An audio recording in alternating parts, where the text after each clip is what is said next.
Well, good morning, everyone. As our speakers are all getting settled, we have an incredible group of leaders here, led by the People of Color and Indigenous Caucus in the Minnesota House.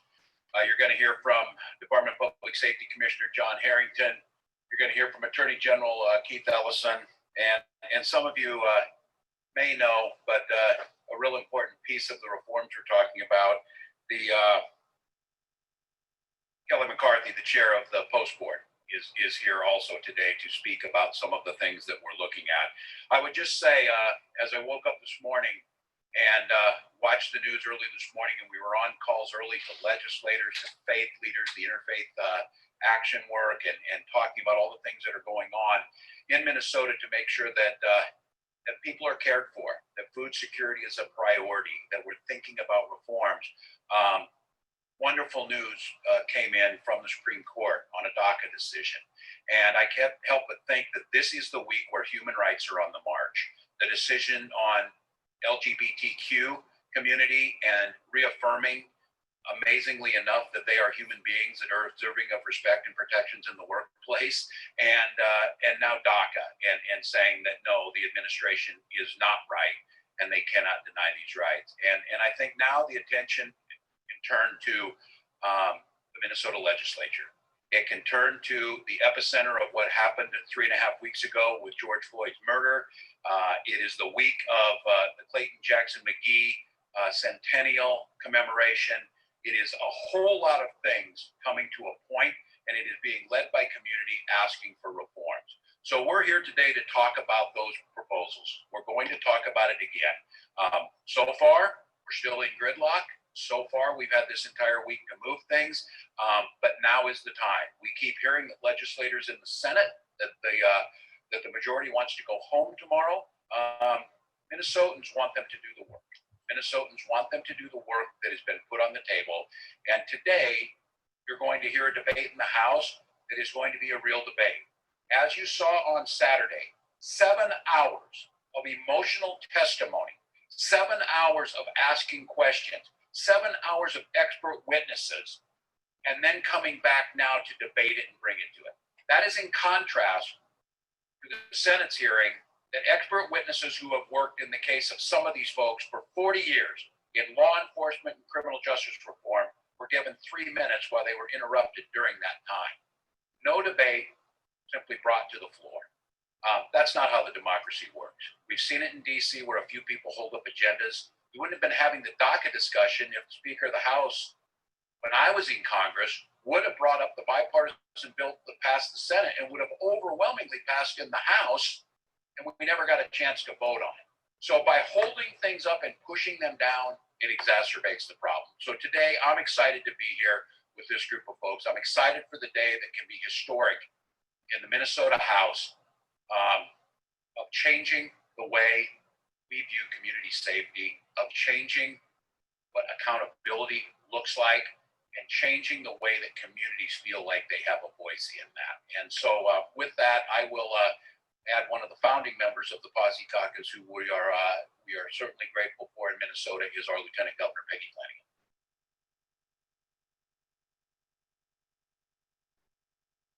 Thank you so much, Governor, and good morning, everybody. So a week ago, the governor and I stood together with our colleagues in the legislature, specifically members of the People of Color and Indigenous Caucus, and unveiled a package for police accountability and true reform.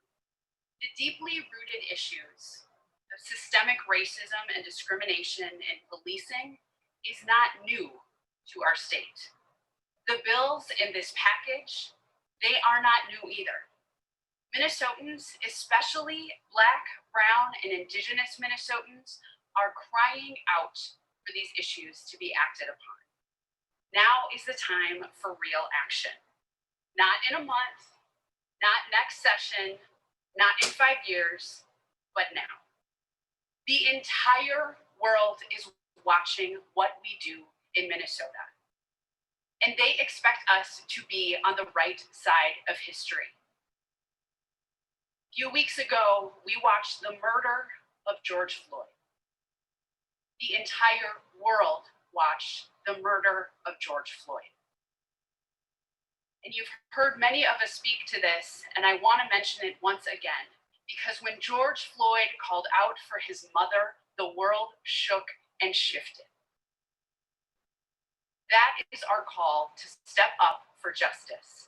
And that call must be heard in the House, and it will be with these members, and in the Senate, for justice for George Floyd, but justice for so many who came before him. We must stand up and say enough is enough. It is the time that the police protect and serve us all, no matter your zip code, your ability, or the color of your skin. Real change can happen in this moment if the legislature acts. And there is movement in Minnesota. We are ready. Minnesotans are ready, and we need the legislature to be too. So let's see this through to the finish line. And with that, I am honored and humbled to introduce to you Commissioner John Harrington.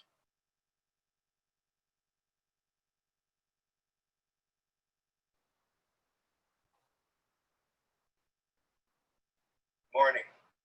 I'm John Harrington, the Commissioner of the Department of Public Safety.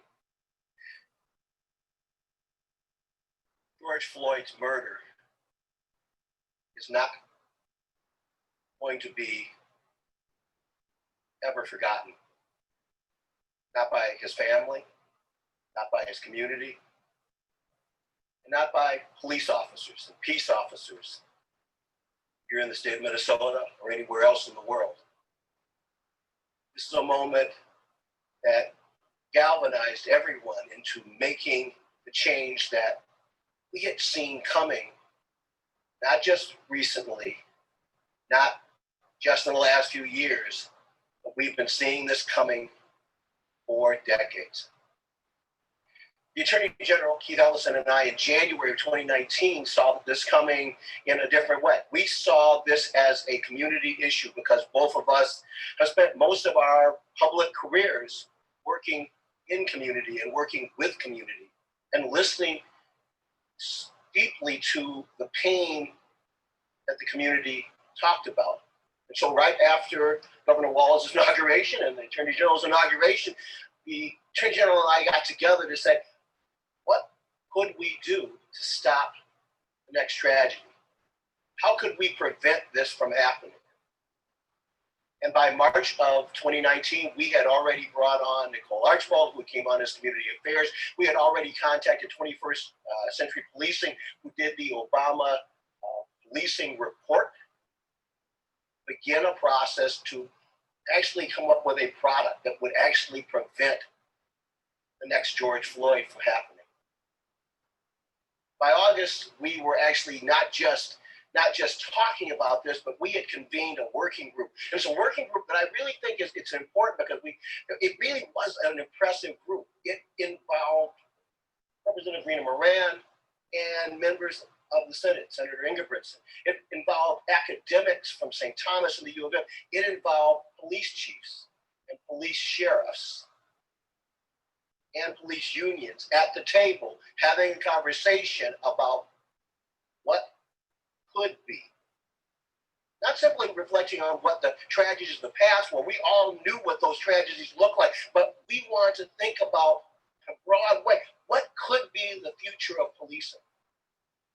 Just to make sure that you understand that this group was not just an echo chamber. The ACLU was at this table, community activists were at this table, the disability community was at this table, and members of Philando Castile's family, Clarence, Uncle, was at this table. We were all there together.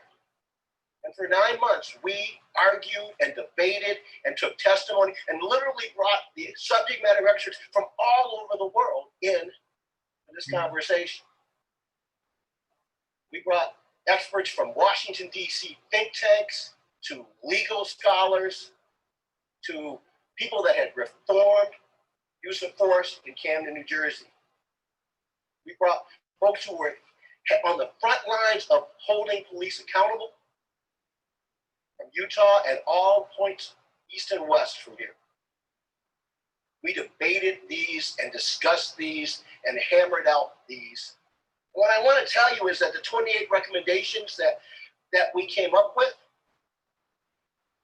they were just the beginning. We didn't think we had done all that we could do. We did all that we thought we could do at the moment, but there was more work yet to be done. And we had made a promise. The Attorney General and I had made a promise that this document was not simply going to be another report that somebody was going to stick on a shelf. It was going to be a living, breathing work in progress that we were going to make and remake the world of public safety. We held 4 hearings, 3 listening sessions, and one of the things I think it's important for folks to know is that I think as many people think, well, use of force or deadly force is just a St. Paul and a Minneapolis issue. 60% of it happens in Greater Minnesota, and most of our hearings were, in fact, in Greater Minnesota. And I want you to know that in Greater Minnesota, we heard from people who were concerned about police-community relations, who were concerned about deaths in custody, who were concerned about officer-involved shootings. They were concerned about use of force. This is not a Twin Cities issue. This is a state of Minnesota issue, and quite frankly, this is a United States issue, broader even than that. Of the 28 recommendations, and I'm going to close shortly here, there are some that I think that just scream for enactment. We heard from chiefs in Camden, New Jersey, and I went out to visit them to actually see how their operation worked, about the sanctity of life, about how important that value statement was to how they operate in one of the toughest cities in New Jersey.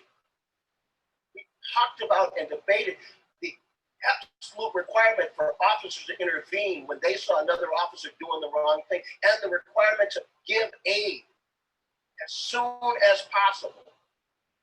Talk about holding police accountable.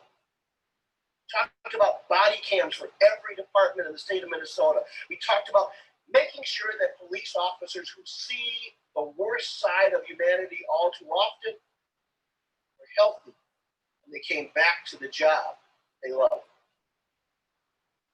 And finally, we talked about how do we rebuild. We recognize that there has been a breach in the fabric of trust between police and their communities that they serve. We recognize that from day one, and it was never far from our minds. So we talked about how do we rebuild that fabric of trust. That is the basic bedrock of good policing. Without trust in the police, there is no public safety. Without trust in the police and without the community support, weapons out there. We have to rebuild that trust. We have to rebuild our communities. We have to rebuild peace and peacekeeping. Peace that is in the title of being a peace officer. This time, I want to recognize my partner in preventing and reducing crime, the Attorney General of the state of Minnesota, Keith Walz. Thank you, Commissioner. And let me also thank Governor, Lieutenant Governor, because the effort that Commissioner and I helped to lead over the course of the year, last year, was one that was really a rewarding experience because it was tough at many times. We had a diverse group of opinions at the table. Community came and made themselves abundantly heard in the course of the work that we did. And it was all to the good. So I must take issue with any suggestion that the proposals in our report or the ones being entertained by the House at this time are somehow new. They're not new. These issues have been around for a long time. Our commission was bipartisan. It was bicameral. We did the work, and that work now is the work that needs to be, at least in part, completed. And I do urge that we take these legislative proposals up and to pass them as quickly as we can. Because before George Floyd breathed his last breath, we were working a year before to try to prevent that tragedy from ever happening. That's why we did this working group, Police Involved Deadly Force Encounters, which we issued in February. This report is prescient. And if we follow it and implement it, we can save lives of people. Police officers, community, both. And so I just come today to just affirm the importance of this work, to congratulate and to thank Governor, Lieutenant Governor for backing up the commissioner and myself in the work that we did, where we went all over the state. We learned valuable lessons, such as the importance of officer wellness. Officer wellness is a big deal. We had officers tell us we need to make sure that as we go out and see some of the harshest aspects of humanity every day, that we're ready to deal with the next case and mentally and emotionally prepared to do so. We listened to people from the mental health community who made it clear to us that their involvement is critical, because we learned that at least up to 50% of all deadly force encounters involve people who are in a mental health crisis at the time. We learned that people who are in an autism meltdown exhibit symptoms that are very similar to what police officers are trained to identify as an aggressive stance, and somebody might actually hit you or harm you. And we need people to understand the distinction and the awareness. We heard from a diverse set of community partners, including police. And as a matter of fact, we took fair amount of criticism for the work that we did, but we thought it was necessary, because if we could get these ideas implemented into law, we could make sure that everybody goes home at night and everybody gets up the next morning. So we urge action. We urge decision. We are in a historic inflection point that is being heard all over the United States and around the world. And Minnesota is the epicenter for it, because we lost George Floyd right here on our streets. So I ask people who are in a position to make positive difference to do so. And delaying action, essentially denying action. So with that, let me ask Kelly McCarthy, brand new chair of the Post Board, to come forward.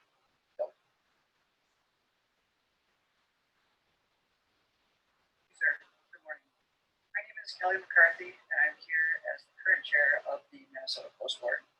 I'm here this morning to communicate the Post Board's commitment to change.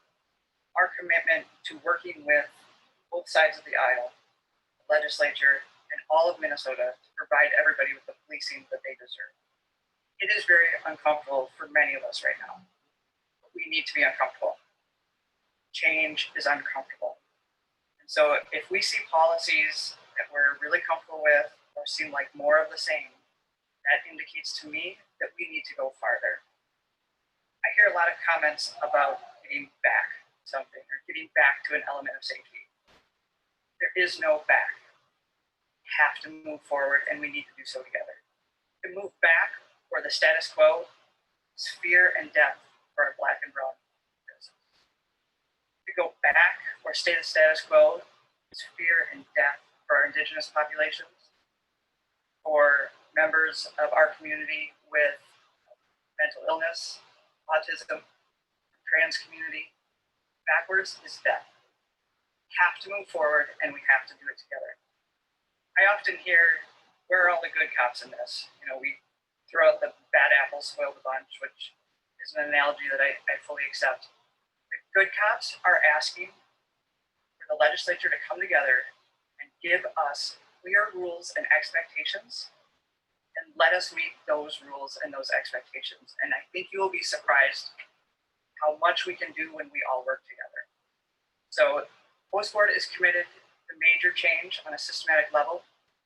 I know the good police officers of Minnesota want there to be systems that prevent bad officers from joining our ranks. And if they do join our ranks, we need a way to get them out before they cause harm to other Minnesotans. So I just want to say thank you to everybody here for all of your work to give us those clear expectations. And it's my honor to introduce Speaker Walz. Good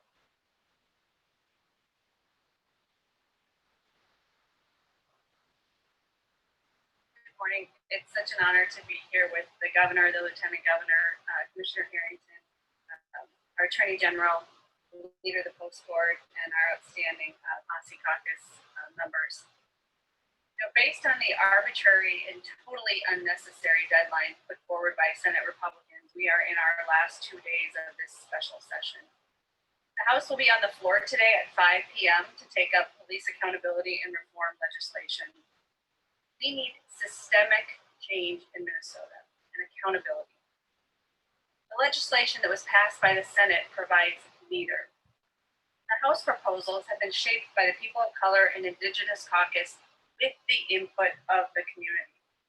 And they would take real and meaningful steps towards systemic change and accountability. We need to stay as long as it takes to get the work done. The Minnesota House is not going to quit on Minnesota. The Minnesota House is not going to quit on this important task of creating systemic change and bringing about accountability. We hope that Senate Republicans will listen to the voices of Minnesotans and stay with us until the work is done. George Floyd's nephew testified in the hearing that Chair Mariani and Chair Moran held last Saturday. And he said, please don't rush this. We just got back from burying our uncle. We literally just got back from Texas. And I'm here and I'm sharing with you. Please give this the time that it needs. I have to thank our People of Indigenous Caucus and the Public Safety Chair, People of Color and Indigenous Caucus is chaired by Rita Moran, Public Safety Committee chaired by Carlos Marani. Never had two people worked harder in the space of time that these individuals have and the entire team. But even more importantly than that, they heard from the community, they listened to the community, and this, as the Attorney General said, is not new work. This is work that Representative Mariani has been doing for the entire term of his service as the chair and before that. The morning of May 26th, when I saw the picture of George Floyd, I texted Carlos right away. And I asked him to pick up the Ellison Harrington report and to pick up the work that our caucus had already done and already passed as a starting point. Start reaching out because I knew we would be called upon to act. We are ready to act. We're ready to join hands with the Minnesota Senate. This work does not begin and end today with a vote in the Minnesota House of Representatives, but that is the work before us today, and that's what we will be taking up. We're not going to quit until we achieve racial justice, systemic change, and accountability. With that, I would like to introduce Chair Mariani.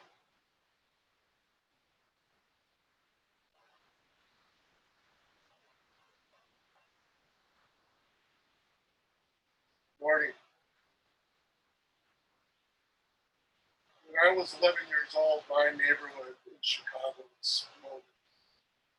Half of it burned to the ground. White supremacy had assassinated the great American prophet, Dr. Martin Luther King. In pain and desperation, my neighborhood burned itself. And an 11-year-old knew we all needed to find out why, to make sure that it wouldn't happen again. But it has happened again. It's happened again repeatedly. And it will keep happening again unless we get at the root of the issue. Let me be clear. It wasn't just one quote unquote bad apple that killed George Floyd on May 25th. It wasn't only a quote unquote bad apple that killed Fernando Castillo. No one single bad apple killed Jamar Clark or Kobe Heisler or in Atlanta after George was killed, Richard Brooks, and so on, so on, so on. Black men killed by police officers. It's not the apples, it's the tree. And the tree doesn't have its roots only in Minneapolis. It has sprouted all across our nation. And whether we choose to see it or not, all across our state of Minnesota. The Minnesota Police Accountability Act, put together by African American, African immigrant, Latinx, American Indian, and Asian Hmong legislators, the Minnesota Posse Caucus, sees the root of this evil.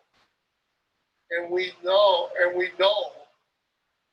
that doing more of the same only guarantees that what we saw across the nation, from Minneapolis to New York City, St. Cloud to Oakland, from St. Paul to Atlanta, will happen again. As the American people want a new, healthy tree. And more of the same means someone else's Black beloved will die at the hands of a state licensed government public servant. That will happen again. Valerie Castile told us that painfully last Saturday. She gave us the numbers of people that have been killed, of African Americans who have been killed since her beloved son was killed by a police officer here in Minnesota. So with this in mind, and in heart, because the Posse Caucus works from both the intellect, the spirit, the Posse legislators put together a powerful package of bills in 3 acts. The Reclaiming Community Oversight Act, because the tree needs intentional ownership of it by the people at both the state level and the local level. At the state level, through the post-board licensing and discipline power. So there are sweeping recommendations, both the construct, purpose, the direction, mechanics of data collecting, of analyzing that data, of forming policy with community relations, community policing at the center of all that. And yes, of discipline recommendations behind the power of licensing of the post board to nurture a better tree. And at the local level, through citizen review councils in all our municipalities that will monitor, inform, and act over local policing. Second act is the Reforming Accountability Act. Because yes, individual wrongdoers do exist.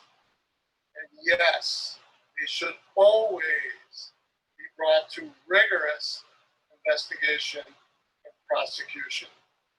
The public trust demands nothing less than that. If there is no trust, there is no law.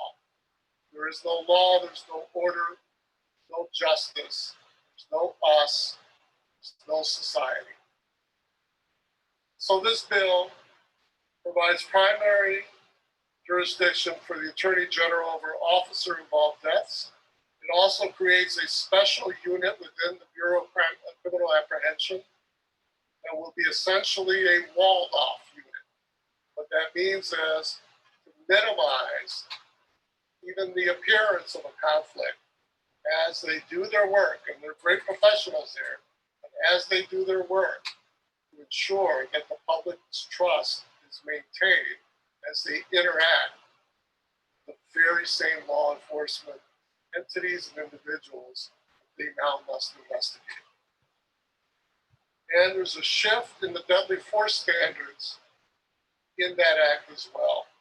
One that focuses on the sanctity of life, on the respect for human rights, and moving away from a purely subjective call on a police officer toward a reasonable standard in his or her decision to use deadly force. The third act is the Reimagining Public Safety Act, because learning how to do things differently and better and guided by anti-racist focus is precisely where hope lies. And it's also what people are asking for. So in this act, we have community-led interveners, co-responders, healers, trainers. We want to invest in a additive dimension of public safety.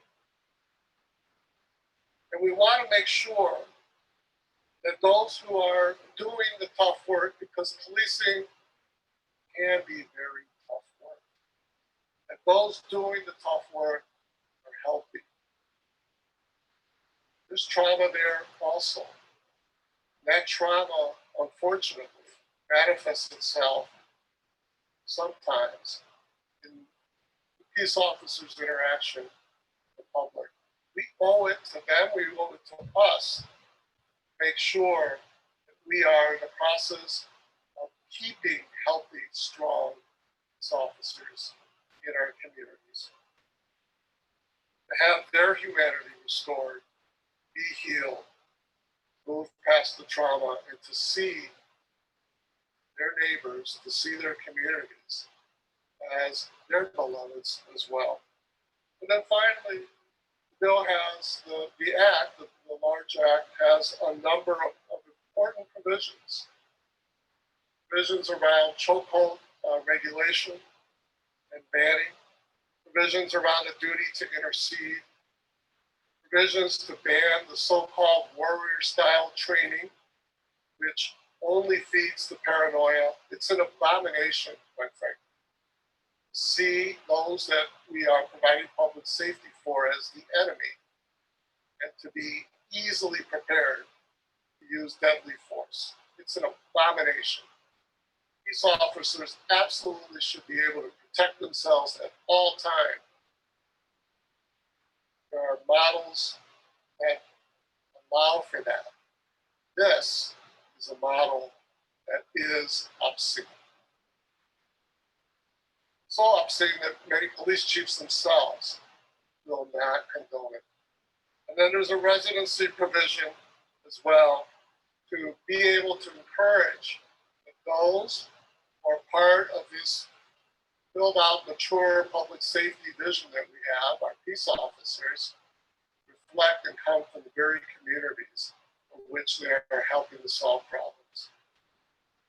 So the Posse Caucus has put forth an intelligent design, has put forth a design that has been powerfully informed, shaped by community engagement of all stripes. We've communicated with law enforcement. I get it.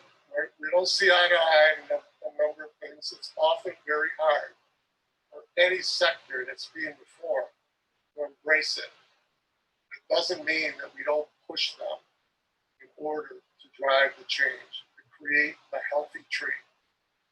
What Minnesota needs in this moment is for the Minnesota Senate to catch up the Posse Caucus's work. We gave that opportunity. We've been giving that opportunity for years now. Some of these bills Chair Moran has carried years ago. Some I carried years ago. Last year, we put together a comprehensive package, police accountability and criminal justice reform, that didn't even entertain a look, a glance of our Senate counterparts. And now here they are, stuck, because they didn't engage in the people's work. But we're providing an opportunity now, just as we did last year, for them to catch up. I call on them to stop coming small to the table. They have small stuff, it's okay. I could do those small stuff. Most of us can do that small stuff. That's not the issue. Stop coming in small. Let's have a conversation about the tree. Call on the Senate to see the tree, change the system, and to join the people who want to begin growing a healthy tree, not one that allows fear, hate, racism, anti-Blackness to harm, then after doing harm, manipulate the branches of that tree to hide and scurry away from justice. A system that no longer draws some of the worst attitudes in our society, but draws only the best. It's what we want. It's what everybody wants. So the posse proposal ultimately is an act of love. It's an act of love. It's an act of believing that together, all of us, across race and class and geography, will nurture a better tree, the tree that we deserve. Public safety, policing tree that meets our values. And so I call on my Senate colleagues, don't miss this moment. That 11-year-old shouldn't have had to see what he saw in 1968, and then see it again, and again, and again. Let's break the cycle, and let's do it together. And with that, I call on my esteemed colleague, Representative Moran.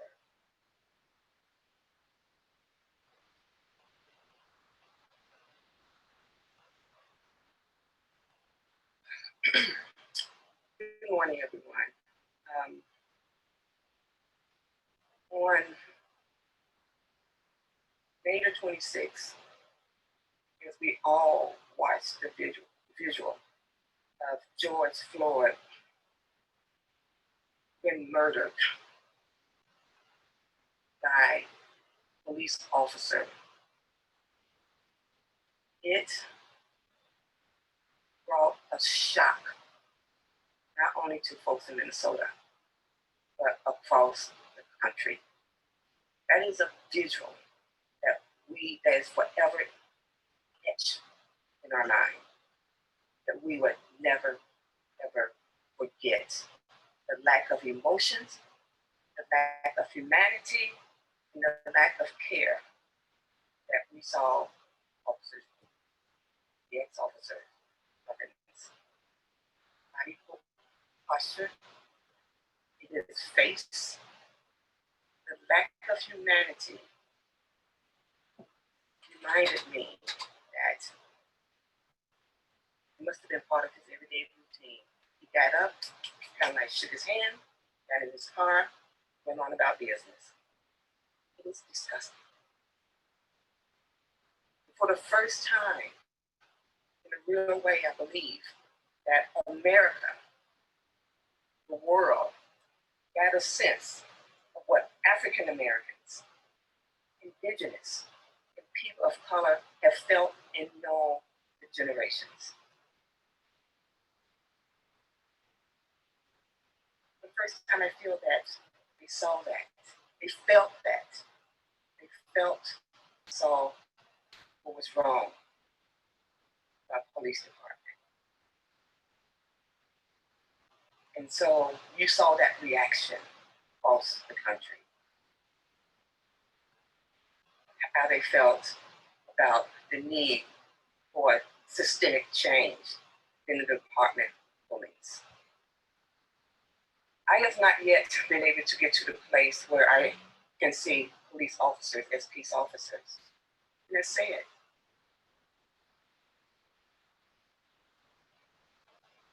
But I'm not the only one. There are so many, many, many more who do not see the police officers that patrol our communities as peace officers. And so here we are on a Wednesday as the country has asked for systemic change, accountability for police officers, for bad police officers who do bad things, for those bad actors that show up and take someone's life for excessive force. Here we are today with that. And I have to tell you that when I saw the senator's bills, I was insulted.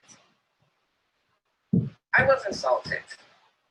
And so many, many more from the community across the world are insulted that is what the senator decided to put forward. That has no accountability, no systemic change. I'm gonna share with you what I'm feeling. What I am feeling is that when I saw those bills, it reminded me of the Civil War after the South lost, and how the Confederates went back home to the South, and how legislators showed up and began to enact Jim Crow laws. I'm not trying to compare and say what the senator introduced like Jim Crow laws, but in the moment in time we're in, they really feel comparable. And they began to enact Jim Crow laws that only did what the war didn't do for them. And that was to keep Black people oppressed.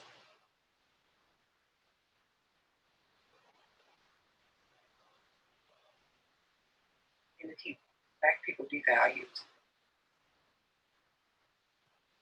So we are in a moment in time here in Minnesota to do the right thing, to hear the voices of the people, Black people, business people, Asian people, Latino people, not only Black people from across the world, and white people. This is not a Black issue. This is not a people of color issue. This is a world issue. And those suburban moms are watching. They felt and they saw the murder of George Floyd. And that touched them just as much as it touched me and anyone who looked like me. So yes, I am insulted with the bills that the Republicans have brought forward. Now I am reminded that when I decided to run as a state representative, that I was supposed to go into the Capitol to represent my district. But I also knew that my job was not just to represent my district, that I was a state legislator. And my job was to look statewide and do the best by our state. And if those Republicans in the Senate think that they're just looking out for their own cities, then maybe they need to go back and be the mayor of that city or sit on the city council, do something local. Because this is not about just them and their community. This is about all of us.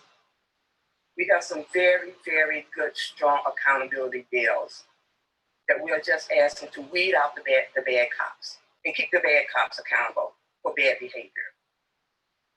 I don't understand what is so hard about that, being accountable for bad people who do the bad things and break the laws and kill people. Isn't that who we are as America? My Senate Republican is not okay. What you brought forward is not okay. And yes, the world is watching us.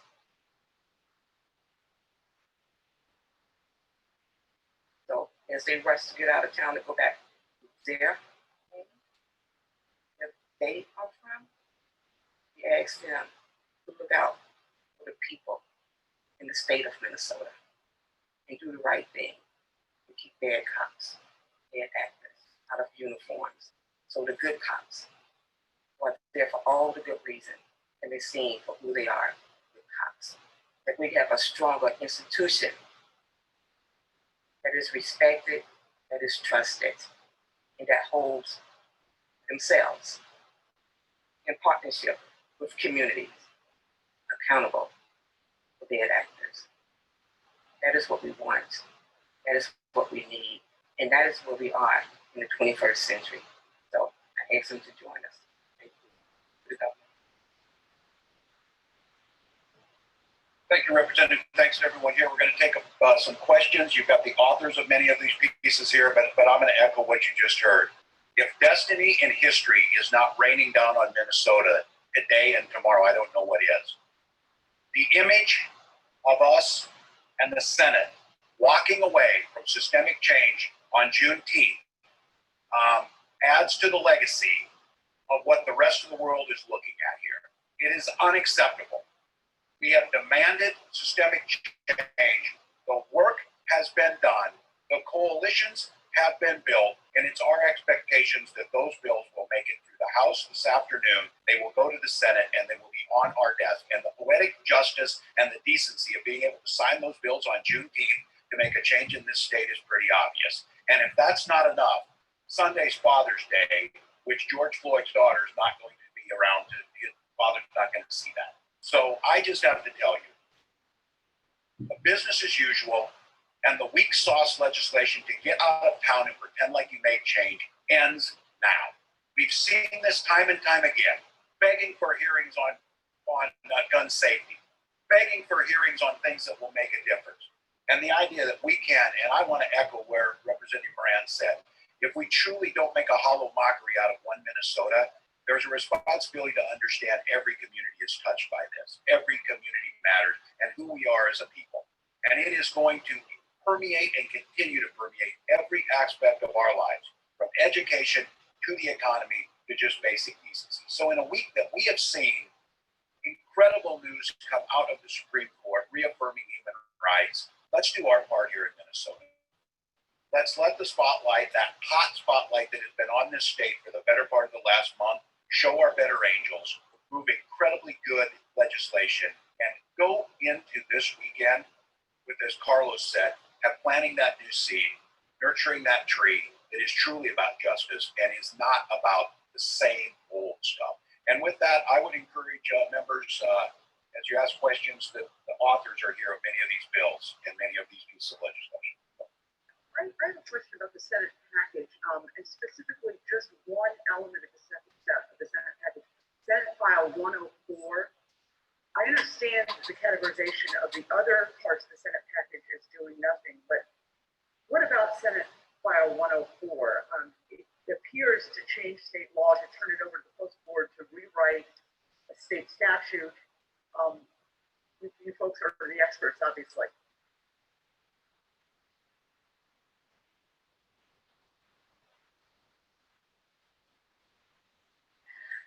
It's hard to even know where to start. Jamie Becker-Finn, state representative from Roseville. What happens in the legislature when we don't do our work is we ask work groups to do things and we direct other groups to do things. And what happens with that is that you end up with a really great report that was just held up here by our Attorney General and nothing actually changing in the law. So, it's classic kicking the can down the road to dictate that some other agency or council do some work later. The urgency is now. The people are telling us that we need to do this work now. And to those who say that we're rushing this, we have followed the process. You can talk to any member of the House in the past week and the number of hours that we have spent in committee hearings and hearing from the community, responding to emails, our voicemails being down from the number of people that we are hearing from. We've had the time to do the work while keeping the urgency, and the time to put things into law is now. The time to kick things down the road and allow a board or a work group or some other group to do the work. We're done with that. Now is the time, and we need to get the work done.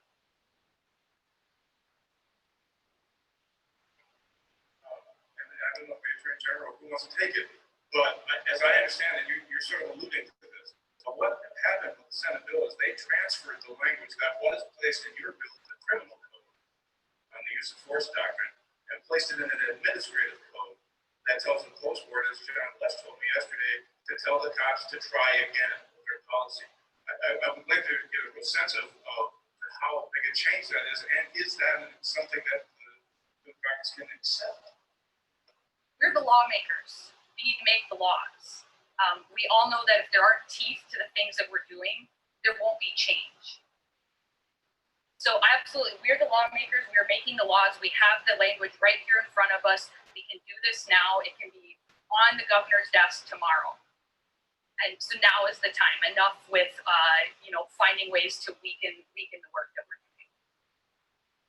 Okay. How different would it be if it were in the criminal code? What difference would it make?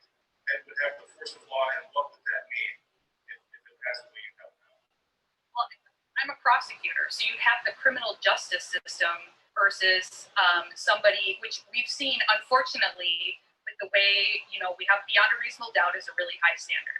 And that's the standard we have for taking away somebody's liberty, which is different than a standard that we should have of basic decency and holding folks accountable in the way that we license people. And so we want to have the options to hold people accountable. But, you look at what happened with, one time in history that a peace officer has been found guilty in any of these cases. And like I said, the beyond a reasonable doubt is a high standard, and it makes sense that that's a high standard, but there have to be other ways to hold folks accountable. But we want all those things on the table. We want to be able to hold folks accountable when they do things like harm the folks in our communities. Absolutely not. I will, as the governor stated, weak sauce. We have a real bill with many addressing all the things that Chair Mariani just walked through. He just walked through all those things. None of those things are radical. None of those things are crazy. None of those things are new. That's real change. When we talk about real change, we're talking about this big bill. Not just these little piecemeal. What if could you take this tiny little thing enough?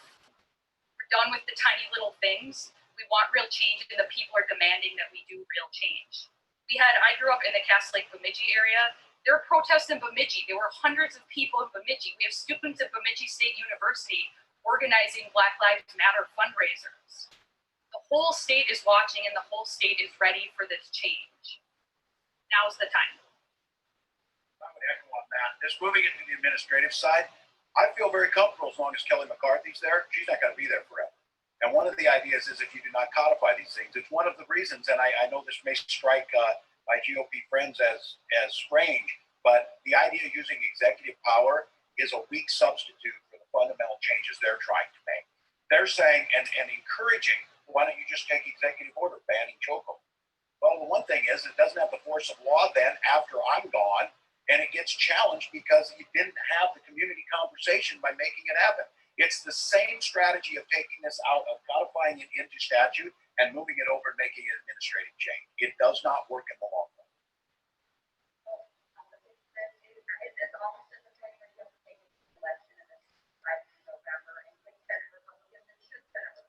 Well, I certainly hope not. And I have tried, and I think some of you, in all fairness, and that's what your job, you look at this, I have tried, and I'm not going to say that I do think that it is not a pejorative to talk political differences, but I have tried hard to build coalitions. I think that's the governor's job. But I don't think you can compromise when it becomes a value issue. The fact of the matter is the Senate is trying to pass weak things that don't fundamentally change that, and that is foundational. They're trying to pass this piece of fundamentally transformative legislation. And I think if it's a choice and we get to the dead end, that is maybe what happens. But here's what I think about. Think about all of the bad that will happen between now and then. Think about this lost opportunity, and think about the message that it sends to Minnesotans, that they really want us to do this. I do not understand the objection on this. I especially don't understand the question that was a good one that was asked. Well, if you think this is a good change, why kick it down the road and send it over to administrative change instead of just doing the hard work? It's like nobody wants to take responsibility for it. So I'm fearful of that. I still think there's time, but I think we went into this special session under very hot terms, very politically charged terms, rather than an attitude. And I'm going to go back to this. It's one of the fundamental problems. The mockery of what passes for a hearing in the Senate. I served for 12 years in the United States Congress, and those hearings matter. Experts come in, you go to them, you attend them, you listen.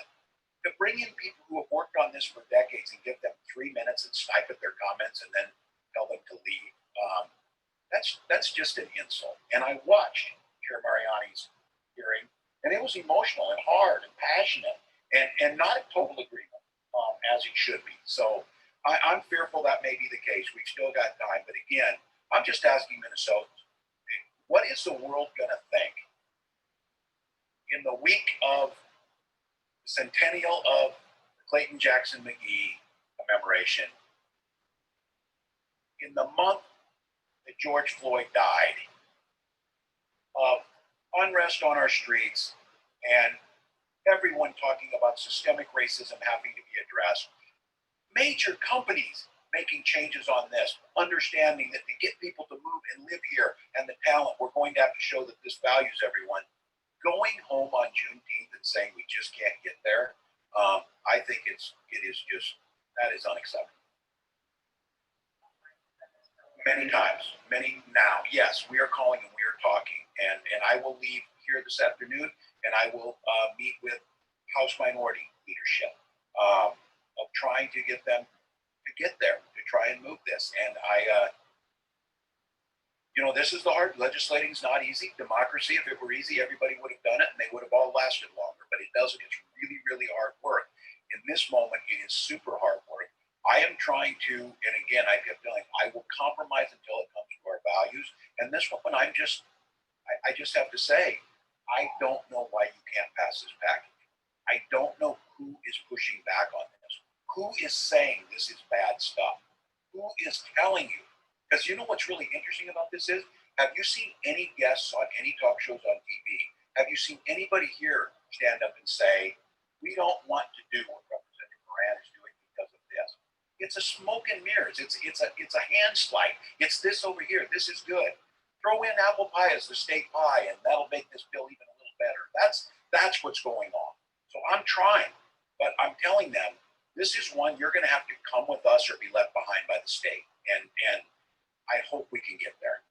Can you speak to what I think, at least in the Senate, is an unprecedented level of racial tension that spilled over into the debate with Posse Caucus members who apparently it wasn't even known by some members that they existed, saying that they weren't being heard, saying that I'm going to let people speak for themselves on this, and or anyone who would like to speak about this. Yeah, I'm worried about this. There are numerous cases, and I think some of you are probably following. We had a situation with the IRRB that is now starting to undermine some of those. That every public discussion we're having now is starting to do what I think become an uncomfortable conversation about race in this state. And I'll let the folks who witness that, because I do think it was very uncomfortable. And I heard a lot of calls. In fact, the Lieutenant Governor called and made sure that I was watching.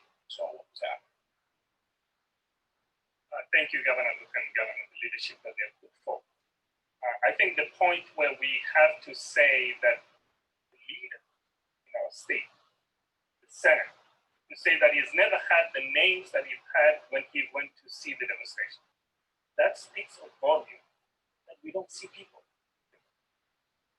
People from different walks of lives who are within the state, the racial injustice, discrimination, the lack of understanding from our perspective, our lived experiences. It's shameful. We can go on. When you put immunity in the bills that they just passed, when we had the peer-to-peer counseling and putting immunity for the law enforcement, that's wrong. That's sending the wrong message that people can make their own statements when they're involved in any deadly force. What is wrong with understanding the legislation, the recommendation from the governor, the Attorney General, and the Commissioner of Public Safety to craft legislation that is carefully crafted legislation that provides protection, that privacy that is needed, and then you end up putting some immunity into the process?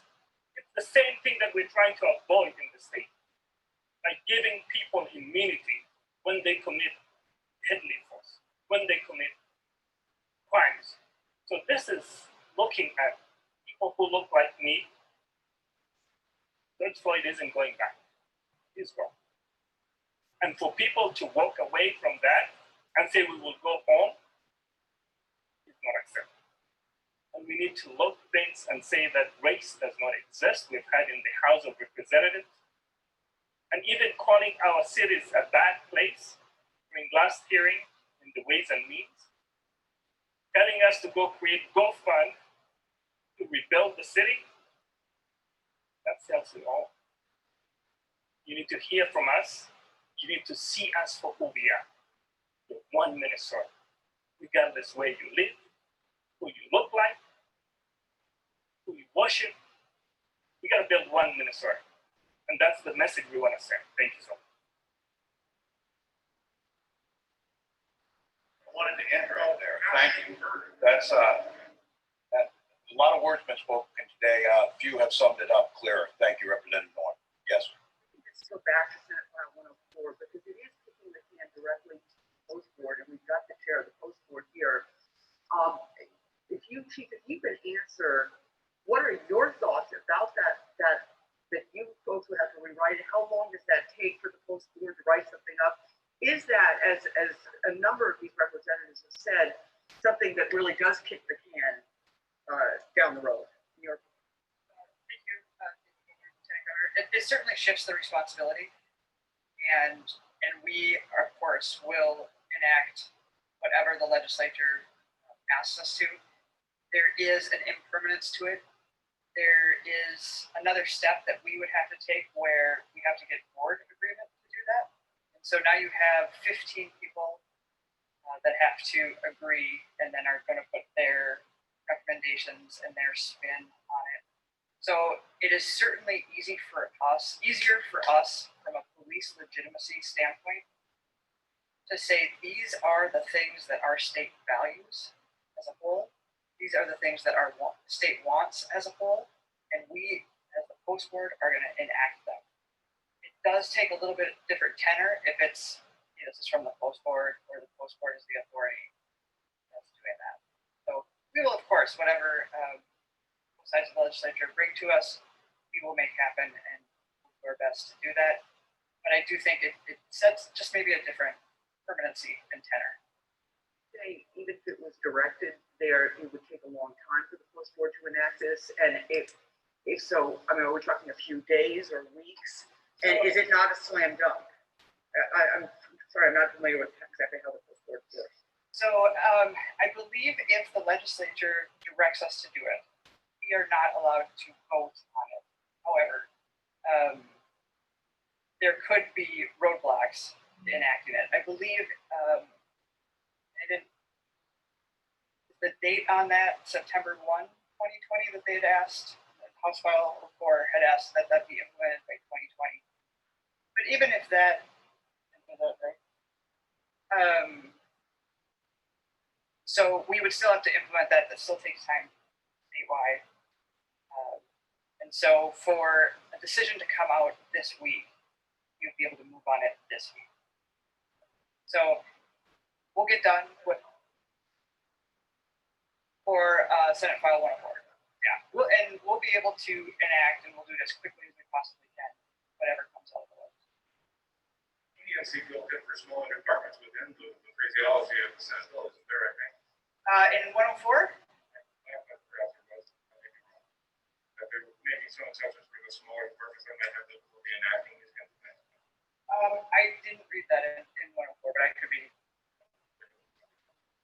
What happens if nothing happens by Friday? Call them back. Do you keep talking offline and maybe they come back in July? What happens if nothing happens? Yeah, it will be, we'll cross that bridge when we get there, but I do think it's important to talk about it now. I would consider this, I would consider it a total failure if we leave tomorrow, both on this important issue, on COVID relief funds to local entities, on bonding and the rebuilding plans for Lake University Broadway. So certainly I consider the work to be the most important. I've said we have to get it done. I mean, we found ourselves this week not being able to hold bipartisan meetings because everybody was so rushed. And my thought is the only reason we're rushed is that you said Friday. Why don't you just change that till Tuesday? And that gives us a lot more time to actually have these really important conversations that's going to happen. We had to cancel a four-corner meeting because we just couldn't fit it all in. And I have to tell you, we were talking about police reform, and people told me they had other meetings to go to. What were those meetings that were more important? I did not get that answer. What was the meeting that the governor, the lieutenant governor, and others were on the phone, and we just couldn't have that meeting this week? 72 hours from adjournment. 48 hours from adjournment. And we couldn't have that meeting. So I'm obviously publicly frustrated on this, but this is part of the job to bring folks back together. Part of this is bringing it up here. I would ask, have that press conference, bring the people up here who want to stand here and tell you why these are bad ideas. Tell them why what Representative North said is not at the heart of what we're doing. But what we get is quick little hearings over there, 3 minutes, and then nothing. And so we're highlighting these. They've been vetted. You're asking important questions about them. But we need the other side to tell us why they're doing that. Why is that section? I mean, I find it so interesting too, is giving that power to the post board. The governor appoints people to that post board. Times whatever. Why would they allow that to happen? I thought we were trying to take back, and we can't have this type of authority. Make the decision. Don't make a governor appointed post board member take a vote or make the decision. You make the decision. That's what you were elected to do. And that's what people are asking us to do. So that's why that one frustrates me. Governor, what are the conversations going on between yourself, legislators, leaders, and others about the bonding bill, other priorities that you really need to be done by tomorrow? That are happening. I don't know. Speaker Hortman, you want to talk? You have been instrumental. I said this last year, and I will say it again now. Speaker Hortman is fantastic about continuing to bring people back to the table when it appears like they can't, continuing to ask for new ways to do this. And this week we've been doing that together. So. Well, it seems like several lifetimes ago, but the big stumbling block on a bonding deal was Minority Leader Stout's statement on May 2nd that until there was some change in the governor's executive authority, that there wouldn't be a bonding bill. Even though that's a preposterous statement, and even though those two things should not be tied together, there's thousands of jobs that will be created by the bonding bill that should not be held hostage to Minority Leader Stout's concerns about the governor's executive authority in the COVID-19 pandemic. We have continued to talk. We were on the phone this morning for an hour, the four leaders.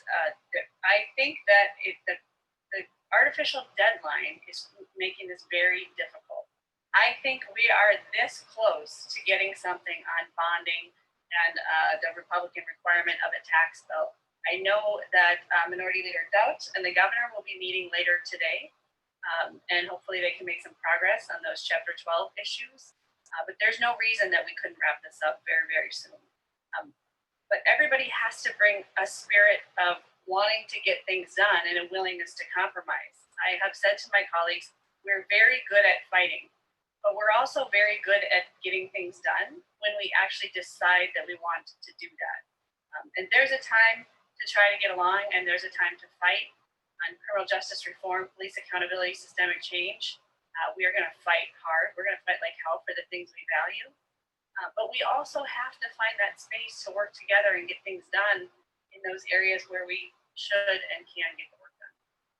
All right, we're at the end of time here. We will speak more. We've got basically what amounts to about 36 hours to get this work done. I would just ask Minnesotans to expect us to do that, expect compromise, as the speaker said, but do not accept compromise where your neighbors' lives are literally at stake. Do not accept compromise where who we are and the core of who we are as a people are at stake.